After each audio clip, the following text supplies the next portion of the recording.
Approximately 9 years ago, in the summer of 2014, a humble indie developer by the name of Scott Cawthon released Five Nights at Freddy's to the world, and bang, like a meteor, its shockwave reached far and wide. At the time, it was such a simple yet innovative concept. You play as a security guard working the night shift at the haunted Freddy Fazbear's Pizza. And almost overnight, it took the world by storm.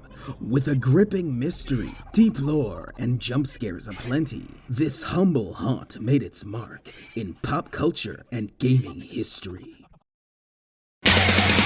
During the very genesis of its popularity, I was a sophomore in high school and not really big on horror, but there was just something about this FNAF that intrigued me in ways I could barely comprehend. While I absolutely sucked at the games, I can recall investing hours into visiting the wiki and fan forums, reading about the animatronics' movement patterns, taking the plunge into several theories and lore analysis essays, among other things. Things I never wanted to see. But on the whole, I did consider myself a Five Nights at Freddy's fan. And amazingly, a whole year after the first game's release, it was announced that Warner Brothers and Scott would be teaming up to give us the Five Nights at Freddy's movie. Appropriately, fans were hyped, me included. With Gil Kenan originally attached to direct, everything was coming up Freddy's. And then, the wait. In the time it took to wait for anything, several delays would happen. A ton of potential film scripts would be tossed out, and Scott would part ways with Warner Brothers. And in the spirit of transparency, Scott took to the internet to let all the fans know that he was the cause for it. The man was simply never satisfied with any of the scripts produced, and he wanted the Five Nights at Freddy's film to be a perfect experience. You gotta admire his dedication, even if the delays got annoying. Then in 2017, Scott announced that he'd be partnering with Blumhouse Productions to make the film. Production on the film went pretty hush-hush after the announcement, with Jason Blum only saying in interviews that the film is in active development, thus beginning a new waiting period. Only during this waiting period, we'd see a ton of Five Nights knockoffs emerge. Several games, and even movies consisting of kid-friendly characters or just straight-up animatronics who murdered people, all of which would soon form the mascot horror subgenre. With the release of the knockoff films especially, there'd be even more pressure on the official Five Nights at Freddy's film to not be bad. But there was hope with every droplet of news we did get. They would announce Matthew Lillard being cast as William Afton, they'd find a new director in Emma Tammy, and they commissioned the Jim Henson Creature Shop to handle the animatronics. The hype for this film was slowly rebuilding, and soon we'd get the official announcement that the film would release in October of 2023. I remember opening night. The mood was electric. The film started and ended. I laughed, I cried, it moved me, Bob. While the film absolutely slammed at the box office, critical reviews were nah. Fans loved it, critics hated it, YouTube reaction channels ate it up, horror fans outright rejected it, and kids were...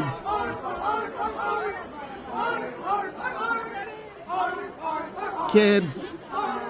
The general consensus of the time was that Five Nights at Freddy's wasn't a good film. But that was a year ago. Were people too harsh on it? Was the film really that bad? Yes. Yes, it was. The Five Nights at Freddy's movie was a bad movie. But why was the movie seen as bad? Well, the prime contenders would be the film's PG-13 rating, a pointless subplot or two, and the infamous fort building scene. Well, I can assure you, you're barely scratching the surface with those complaints, because the Five Nights at Freddy's movie had way bigger problems. Starting with the movie's bizarre identity crisis. It's clear from the first game onward, or maybe until the fourth, that FNAF was a horror franchise. You're a security guard trying to survive working 5 nights at a haunted kids' pizzeria. Yeah, no, this is a horror game. The backstory, the lore within the game reveal a dark and twisted tale of envy, corruption, loss, and murder. You know, things you wouldn't typically find in something like Mario. FNAF is a horror franchise. Ergo, the FNAF movie should be a horror movie, right? Well, yes. But only when it wants to be. The opening of the film sets the tone perfectly, with the security guard frantically trying to escape the facility, while something outside the office is trying to break down the barricaded door and get to him. After failing to get out, he's captured and tossed into the film's version of the scooper. Excellent setup in the first 2 minutes. It's dark, it's creepy. The anticipation for these monsters keeps building up. It's a shame the film wasn't like this all the way through. Whenever it's not being a horror, I don't know. Sometimes it's trying to be a tragic thriller. Sometimes it's trying to be a family drama. Sometimes it's trying to be silly, wacky, and goofy. This film holds tonal consistency like you hold the soap in the shower. Pause! Our leading man, Mike, can't hold down a job and he's in danger of losing custody of his kid sister, Abby. Desperate for the rent, he speaks to job counselor Matthew Lillard, who puts him on as the night guard at the abandoned Freddy Fazbear's Pizza. Still so far so good, establishing the characters, their motivations, and the stakes of the film. But Mike suffers from PTSD, as during an innocent family picnic, he watched his kid brother Garrett get kidnapped. Throughout the film, he's constantly taking sleeping pills, attempting to go back to the same dream and decipher who the kidnapper was. Okay. Sure. He has a mean witch of an aunt who wants to take his little sister from him, solely for the government money. I know that film adaptations of video games need more conflict established beyond don't die and win the game, but this is too much. Then we meet Vanessa, who exposits to the audience about the mysteries behind the closed pizzeria. And if I may be a bit of a geek here, that's not how it happens in the game! Beyond that, it felt incredibly unnecessary. We are shown through the atmosphere of the facility, unsettling imagery, and even the somewhat surly behavior of the job counselor that something isn't right here. After another expertly done scene of these grifters trying to tear up the pizzeria, with the animatronics coming to life and picking them all off one by one, Mike's left without a babysitter, which means he's gotta bring Abby to his job. This ought to set up some spookamookums for real! They wouldn't stop tickling me. They said I was gonna die. Freddy, this is my brother, Mike. I guess I can look past this. Those are supposed to be children possessing the animatronics, so... You know what? Still, not acceptable. They reveal that way too early. Top that off with the fort building scene. Wait a minute. Something ain't right. I mean, how the heck would you feel after seeing these giant animatronics going on a killing spree, then befriend a little girl, build a fort, and dance with her? Really, the film's opening and the break-in scene are the most horror you're gonna get out of this movie. The rest is only mildly unsettling. This could honestly pass as the PG film from the 80s. Those went from family to horror films in the blink of an eye. And what of the famous jump scares that made the game so popular? Non-existent. The one real jump scare in the movie gets reused 3 times. People, there is missing the mark, and then there's taking a flying leap over the mark. This could barely be considered a horror movie. You know how you need to watch a horror film several times before it no longer scares you? That isn't an issue with the Five Nights at Freddy's movie. It just isn't scary. The second biggest issue about the film is how badly it tears the canon a new one. Because this sure as hell isn't the first game's story. Now going in, no one should expect a one-to-one recreation of the original game's story. This is a film adaptation after all, so some changes are to be expected. But the changes are meant to enhance the experience, not to leave the audience confused. I feel like the weirdest change was Vanessa's character. Vanessa wasn't even a character in the first game. But here, she's secretly the daughter of William Afton. They try to make this a huge reveal in the movie, but oh my lord, you can see it coming from a mile away. And there's just so much more wrong to unpack with Vanessa's character, but we'll get into that later. There's also the matter of the egregiously downplayed death of William Afton and the complete reset of Mike's character in the film. But after seeing the film, you may notice something missing. A huge something. What happened to Phone Guy? In the movie, Mike, and by proxy the audience, are giving bits and pieces of information by the job counselor, an old employee VHS tape, and of course, Vanessa's horribly written and extremely vague exposition dumpage. Whereas in the games, the mysterious phone guy recorded messages for every night you came to work, both explaining why the pizzeria shut down. They used to be allowed to walk around during the day too, but then there was the bite of '87. Yeah. Warning you of the animatronics' nightly shenanigans. Interestingly enough, Freddy himself doesn't come off stage very often. I've heard he becomes a lot more active in the dark though, so hey. Giving you clues of a more sinister backstory. The nightly phone messages worked in tandem with the game's creepy atmosphere, adding more tension for the player, urging you to always stay alert in this otherwise unwelcome and horrific situation. The movie doesn't try any of this. They just tell you outright. Are they... Ghosts? Of course. How else could they make the robots move? Well, excuse. And when they do try to be subtle, if you can even call it that, This place, it gets to people. It's one of the reasons why you're gonna quit. Is this somewhere you see yourself 10, 20 years from now? Add to that the thing with those kids going missing. And talk to me, damn it, or else I'm gonna throw you in the fire! I'm trying, you're not listening. You are, without a doubt, the stupid. what does it say about this movie when the B plot, the custody battle with the mean aunt, is easier to follow than the story people actually came here for? The changes made from the game to the movie defy all logic, but let's move on. Vanessa is the worst character in the movie.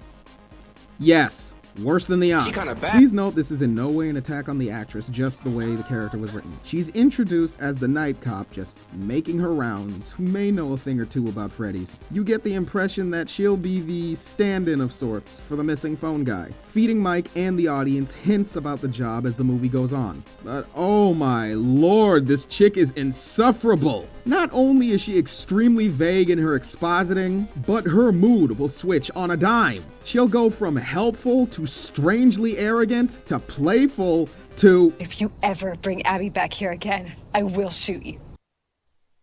What? What? It's clear to the audience that she's hiding something, but put yourself in Mike's shoes. He'll ask her a question or call her out on her BS, and she'll just stand there with this dumb look on her face or snap a comeback at him. As I previously talked about, she's revealed to be the daughter of William Afton, and she says that's why she's had to be so vague and mysterious. Or tried to warn Mike in her own special way. No, you didn't! Every time he questioned you, you looked at him like he killed your mother!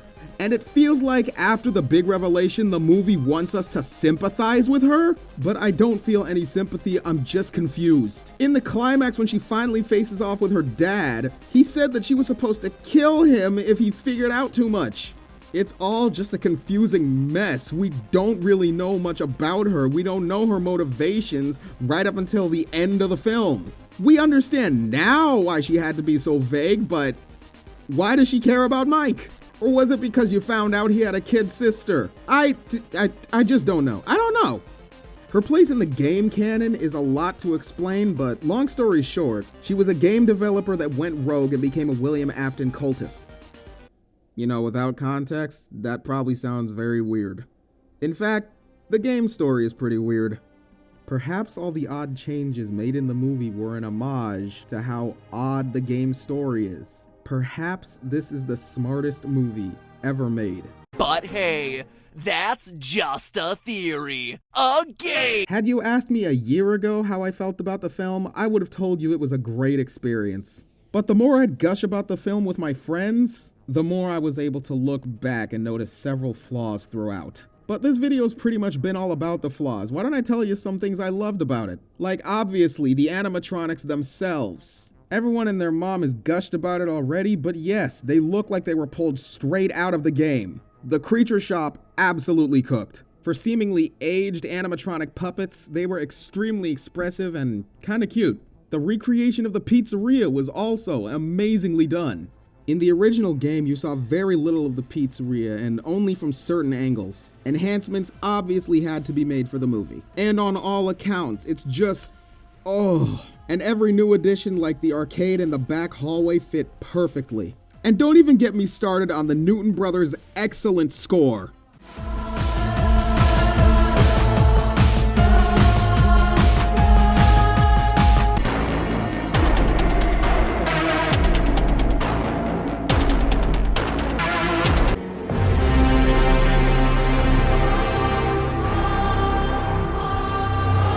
Even the license music, like Talking in Your Sleep, was a brilliant choice, foreshadowing Mike's sacred quest throughout the film.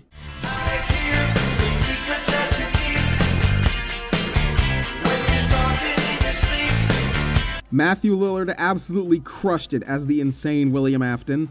The entire cast did a pretty good job. Even Elizabeth Lally as Vanessa, who was very clearly giving 100% to the role, if only she were written better. Really, everything outside from the story and tone were excellent. But after maybe 15 rewatches of the movie, I can't help but feel cheated. This is, and forever will be, the official Five Nights at Freddy's movie. What was mind-blowing on the first watch is just kinda half-baked now. I would have gladly taken 10 more delays if it meant the story could have been reworked. As is, I'm not mad, just disappointed.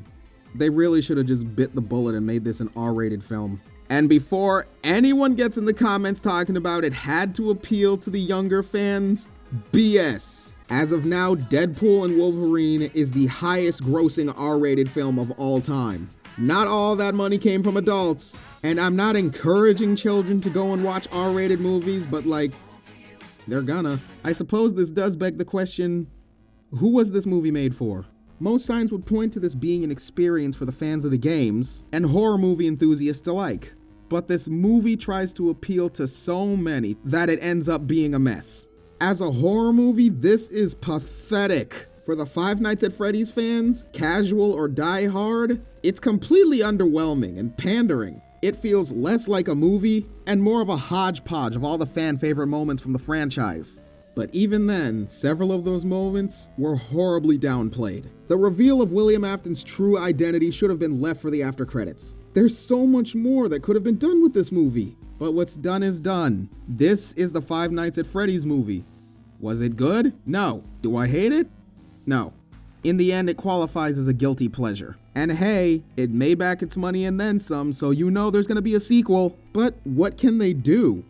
They messed with the canon so much it's pretty much branched off into its own continuity. In the game's canon, Five Nights at Freddy's 2 is actually a prequel to the first game. So with the promise of the cast from the first movie coming back, what are we supposed to expect from the sequel? Something new, I guess. Who knows? That just about wraps up my thoughts. I give it a 5.5 out of 10. If you've made it to the end of the video, congratulations and thank you very much. Do you agree with my thoughts on the movie or do you have your own take? Did you like the movie? Well, head on down to the comment section because I'd love to hear your thoughts. Words of ridicule are also welcome. I won't stop you. Please give me a like and consider subscribing as this is the first of what's to come on this channel. Keep a lookout in the coming weeks for a proper introduction something. Until we meet again, friend.